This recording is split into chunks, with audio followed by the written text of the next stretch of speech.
went to the DMV, and I noticed that the energy there was not very good.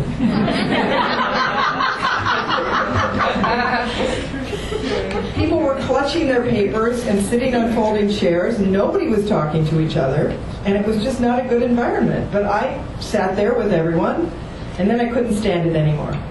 And I stood up, and I had to close my eyes to do this. I stood up, and I went like this. Amazing grace, how sweet the sound. And I sang the whole first verse by myself. And it was scary.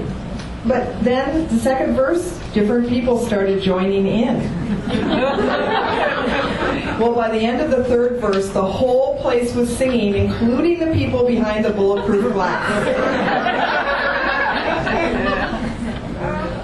So one of the other things about being glad no matter what and practicing, transforming, change and loss is about telling and living new stories.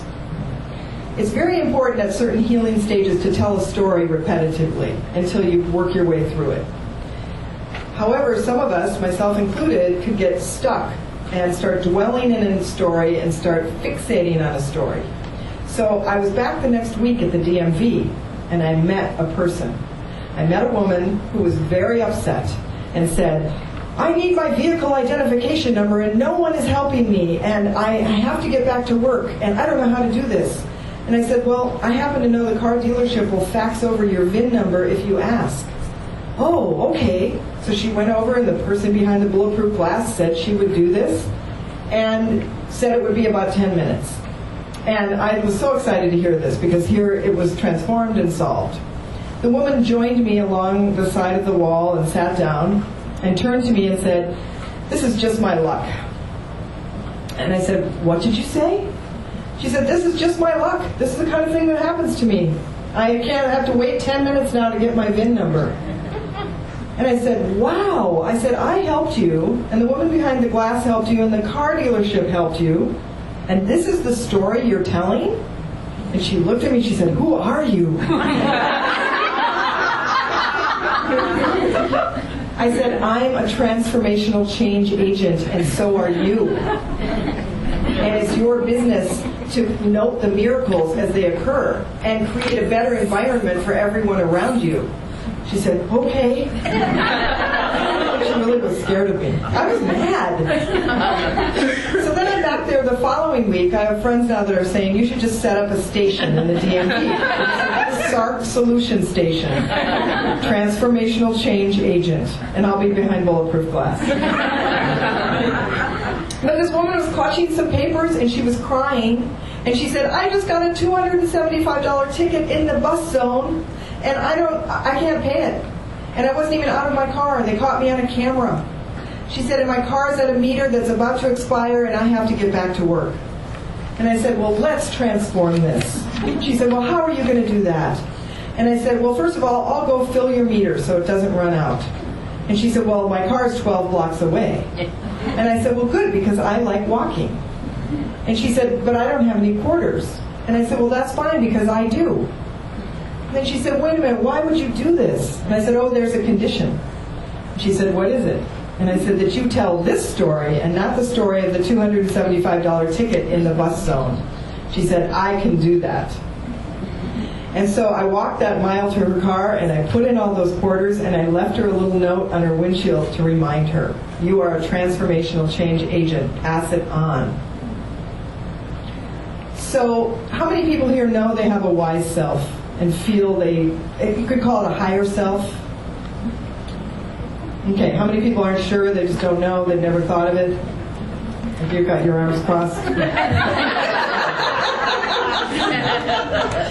But I know who you're married to.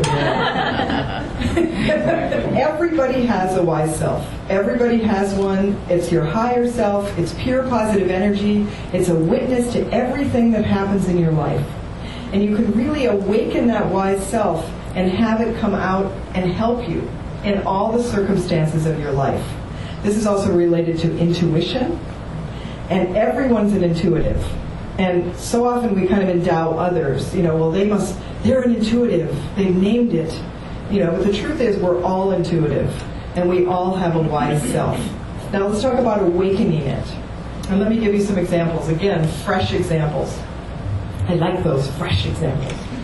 I'm on a book tour right now, and I was in Arizona last week, and I had just done a television show with a host that I really quite love, and I felt very good on the show. And I got off of the show and started walking to my car, and a whole gang of inner critics attacked me. And they started saying, you didn't wear the right thing, you didn't say the right thing, you missed that chance, you forgot to shake the hand of the producer, you didn't, whatever, all these things. And it was awful.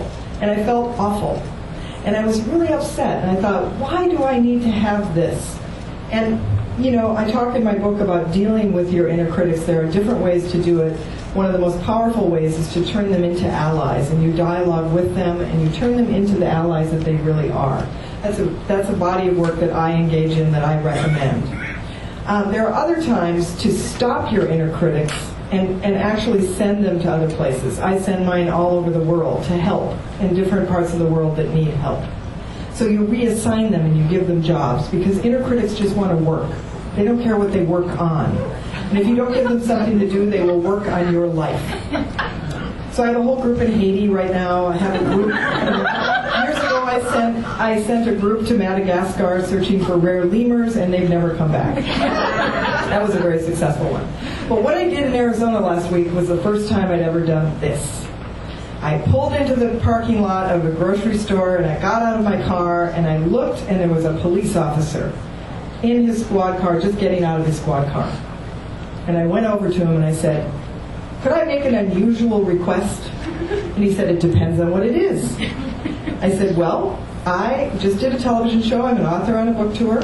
And I was attacked by a squad of inner critics. And I would like to ask you to arrest them.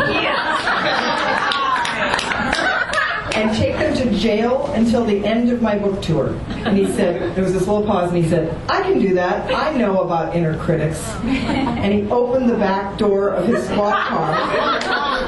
And with a great flourish, I invited them all in. And then I watched them drive off. I established that they were going to be well treated. I felt so free, and I felt like, oh.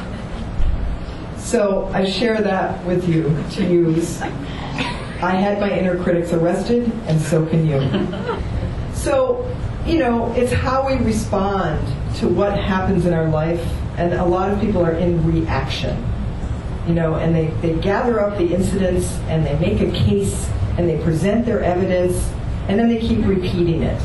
And some of you, or probably many of you, have someone in your life that does what I call repetitive negative thinking. And, I sometimes have engaged in it. It feels awful. My mother was one of these people, and it took me years to understand that when she got started like that, the best thing to do was divert her. And I couldn't believe it would work. Like someone said, just change the subject. And I thought, well, how do you do that? But she would start in, well, I want to tell you what happened at the neighborhood block association. And I knew what was coming. And so I'd say, this is when I developed this method. And I'd say, now, Mom, is your favorite ice cream vanilla or butterbrickle? And she'd say, well, it used to be vanilla, but it really became, Rocky Road is my favorite. And she'd be off on it. And it turned out she was so happy I interrupted her. It was just a habit. And I thought I was helping her by listening to her. I was actually harming her.